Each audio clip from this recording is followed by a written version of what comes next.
आपण पाहत आहात सत्यदर्शन न्यूज। नीट वादग्रस्त निकालाविरोधात 20,000 विद्यार्थ्यांनी घेतली सर्वोच्च न्यायालयात धाव। वादग्रस्त ठरलेला नीट निकालाविरोधात देशातील जवळपास 20,000 विद्यार्थ्यांनी सर्वोच्च न्यायालयात धाव घेतली आहे।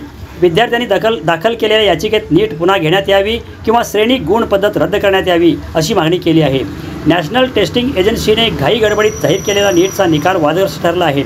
या निकालाबाबत विद्यार्थ्यांकडून संताप व्यक्त करण्यात येत आहे। त्यामुळे कोटा येथील मोशन एज्युकेशन संस्थेने नीट परीक्षेतील गैरप्रकाराबाबत डिजिटल सत्याग्रह सुरू केला आहे। त्यात 20,000 विद्यार्थी सहभागी झाले आहेत।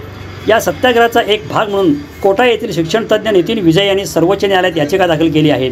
नीट परीक्षेत 67 विद्यार्थी हे प्रथम क्रमांकावर आहेत। नीटच्या परीक्षेत नकारात्मक गुण पद्धत असल्याने सर्व प्रश्न सोडविणाऱ्या विद्यार्थ्यांचा एक प्रश्न चुकला तरी त्याला 720 पैकी 715 गुण मिळणे अपेक्षित आहे।